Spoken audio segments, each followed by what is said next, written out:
guys! Hey. Welcome to W and L Review. Today we are going to be reviewing two movies, Deep Impact and 2012. I'll let my mom start off. Okay, Deep Impact. If you haven't seen it, I suggest that you watch it. It is PG-13, I believe. It is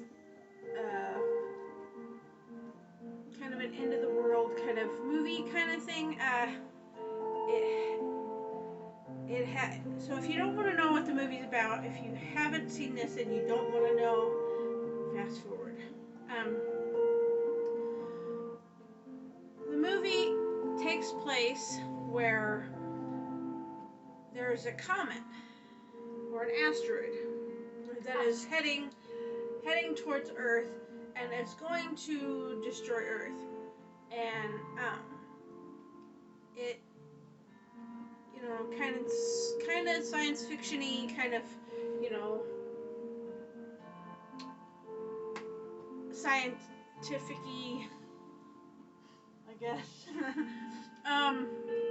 It has Morgan Freeman, who plays the president. It has Robert Duvall, who plays one of the characters, and Elijah Woods. It has some really good cast of characters. It is a very action-packed movie. Edge of your seat kind of thing. I don't recall there being any bad scenes. I do think there was a little bit of language, but nothing over the top that you would have to worry about. You can watch this with younger children. I would watch it, though I would be careful and not watch with too young of children, because they may get too scared, or they may think it's real. Like I said, it's a movie based loosely on the end of the world kind of idea. There's an asteroid that's coming to Earth, and they have to figure out a way to destroy it before it destroys Earth. And therefore, they send astronauts up to take care of the matter. And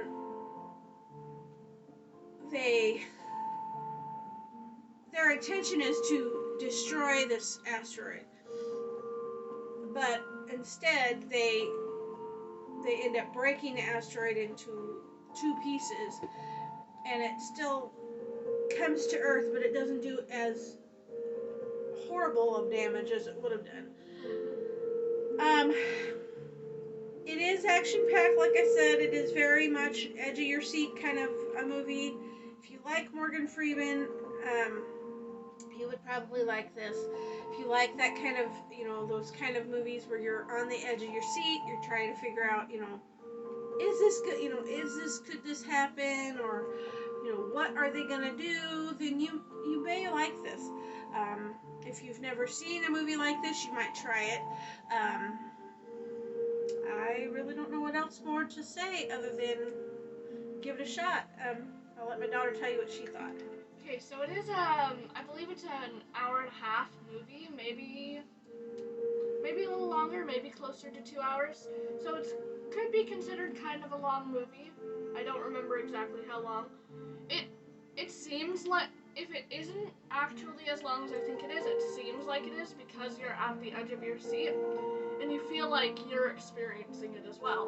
It puts you in the place of, you feel like you might be watching this all go down on, say, television, because there's quite a few bits where it cuts to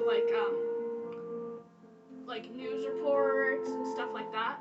So you kind of feel like whenever there's not a news report, like you're there, and whenever you see the news report portions, like you're watching this all transpire. It's a very it's a movie that really gets you into it. Like my mom said, it's suspenseful and kind of sci-fi. I say sci-fi, but I mean, a lot of people think that means something like Star Wars or Star Trek, and it's not sci-fi in those aspects. But I know I really enjoyed it, and I think you guys might as well, if you like movies that get you really into them, like it's going on to you and possibly to friends and stuff as well. So I would really suggest it, even just for that aspect. If you're not into like just the idea of it, you might give it a shot purely because it is that kind of an in-depth film. I know all the acting in it was really bad, really good. No, not bad, not bad. Sorry, it was really good. It was really good. The special effects were also really good. So I was really pleased with the movie, and I I honestly wasn't sure about it at first. I thought, okay, well, I'll give it a shot. It does sound like a good premise, but the execution might not be great. But it actually was a really amazing film that you didn't want to step away from it. You wanted to stay in and watch it because you were like, what's gonna happen next? How are they going to come through this problem? Because what ends up happening is, like my mom said, the asteroid gets broken up into two pieces. One piece will ends up causing a giant tsunami, but the second piece, which is the larger of the two, is supposed to be like the end all be all. However, in the end, the astronauts that they send up are able to destroy the bigger piece, and so it just kind of comes in as small asteroids that burn up in the atmosphere. So the only detrimental part ends up being the tsunami, which ended up causing some problems, but in the end, it didn't end the world. So it was, in that aspect, definitely a suspenseful, edge of your seat kind of a film. But so the second movie we're going to be talking about is 2012. 2012 is another end of the world kind of movie. So if you don't like those kind of movies, you probably won't like this. And again, if you haven't seen this movie and you don't want to hear about this, skip to the end of the video. But 2012 is basically, there's some, what is it, tectonic plates that start to shift, and then there's some changes in the atmosphere, changes in the like the glaciers, they start to melt. Yeah. Things like this start to happen, and they start noticing that there's this change. But what's interesting about the movie is it starts off in 2008, and then it kind of like jumps, and then 2012 is the year when all heck breaks loose, and like the Los Angeles and a lot of places, a lot of areas are just completely disintegrated.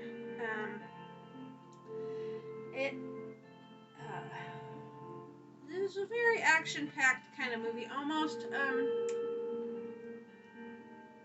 you could say, like, kind of, what do I want to say? Not fairy tale end of the world, but like, dramatized, like really dramatized. Now, I don't know. I don't know what the end of the world will look like. I don't pretend to know, but there is some, like, you kind of go, well, is that possible? Well, maybe. Okay. I don't. You know, you give a little poetic license with this, but all in all, there are casualties. Again, I would say you could watch this. It is PG-13. You could watch this with 13-year-olds and a little bit younger, but don't go too far young because, again, this may be something that is too absolutely scary for them, and they might think it's too real. Yeah. It turns out that a lot of people end up getting on what is called the Ark, which the government makes, which is kind of, anybody anybody out there knows, the Ark, is spoken about in Noah's Ark, kind of that kind of the, um, and supposedly they make this Ark, but it's made of like super strong steel, and it's supposed to withstand all this. So you have to kind of go, well, okay, maybe, but it definitely is an action-packed kind of movie. It is definitely one that I would say give it a shot. I wasn't too sure about it at first because I had heard a lot of yuck about it. Oh, it's a really bad movie. It's done horrible. But I can say it wasn't too bad, really. It, like I said, it has some slight unbelievableness to it, but at the same time, it has quite a bit of believableness to it too. So you just kind of have to weigh that when you watch some of these sci-fi movies. You go, well, okay, but it is action-packed. It is, there is tragedy. It's just kind of like, Deep Impact. It's like that. Except this one is like everything under your feet is like kind of disintegrating, so there's nothing there. Yeah. I don't know what else more I could say about the movie, so I'll let my daughter take over and tell you what she thought. Okay, so before I go into my explanation of the film and all, explaining more in depth how everything starts, I have to say I was kind of apprehensive, because I'm not going to lie, when we saw this, there was a snippet on Netflix as a preview. In the preview, the CGI of like the earthquake causing a huge crack in Los Angeles, for the preview, the CGI was really, really bad. However, in the actual movie, it was pretty good. So I was a little skeptical when I saw the preview and saw how bad the CGI was. I thought it was going to be a really bad movie with really bad effects, but it ended up being great. But I thought pretty much the entire film was pretty believable, because it all starts out, because if any of you guys out there know, the sun basically sends off every so often these really strong, basically UV rays that are closer to could be considered almost radioactive spectrum. But in general, our atmosphere in real life can withstand that. That's why there's so many planets around us that we can't inhabit, because they don't have that strong of an atmosphere, or whatever the case may be. But basically, the premise of this 2012 is that the sun starts to produce even hotter of these rays coming in that are like being basically, you could essentially call it spit at the Earth into our atmosphere. So the Earth's core starts to heat up. And in general, and our Earth's core is already hot, but it gets even hotter to the point where the Earth's crust begins to become unstable and move. Because of course, as you guys know, when things heat up, things start to move. Things get, like, I guess you could say slippery, but I don't know. They basically start to move because of all this. And so we see, like, in Yellowstone National Park, we see the huge lake dry up because of all this. And we see a lot of earthquakes start to happen because the crust is becoming unstable and shifting in large degrees. And what ends up happening is the Earth's surface starts to move, like, I believe they said 28 degrees northwest, which causes, like, somewhere in the middle of Wisconsin to be the new South Pole. So that's how detrimental the moving of the Earth's crust was, and it causes these huge canyons because of the earthquakes and the moving of the tectonic plates. It causes these huge canyons to be formed in, like, the middle of Los Angeles and stuff like that. So when I was looking at the, like, pure science aspects and what I had learned in my science classes throughout my schooling, it's like pretty factual. But of course, you have to think, would this really happen in real life? It could, but to be honest, before that would start to occur, the sun would probably explode by that point before it got to the point where it was sending out these rays. So it's like somewhat believable in that if the sun were to somehow start doing that, that would occur. However, it's highly unlikely that the sun would do that before imploding. But other than that aspect, it's pretty dang believable. And they give some pretty good background as to why. It's not just like, it's not complete fiction, like they're just talking out of their butt about this stuff happening. They did do some research and tried to make it seem scientifically sound. Of course, like I said, there is still some holes, but that's gonna happen. They're not gonna do like super in-depth research about something that they don't know exactly how it's gonna happen. They're never gonna fully get it completely right, but they got it right enough that it was really scary. And also the fact of how the upper government treated the general population seemed pretty realistic too. Like, on the Ark, the original plan was only to save people who were either higher up in government or paid like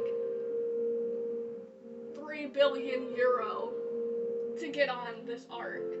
So it's like somewhat believable that they would do that, sadly. But in the end, they ended up, someone finally spoke up and they let the general populace, some of them, get on these arcs, and so more people were saved. And I like another aspect, which is when these scientists found this out and they were trying to like give a timeline as to when things were going to occur, it showed in the movie that, oh, we were off by like 24 hours or even more. Like they were off in their calculations, and I liked that they showed that, because it's like science isn't always right, especially something that big, something so detrimental. It's like they're not always going to get it right, and I like that they showed that. They didn't show these scientists being 100% right, because that would be a bit unbelievable. They actually showed that they were wrong. Mother Nature didn't follow the timeline they expected. Gee, big surprise. It was unpredictable. And I liked that. They brought more realism into this by showing these different things occurring, not making it oh, everything's perfect, we knew exactly how, there were no problems, and getting the arcs out.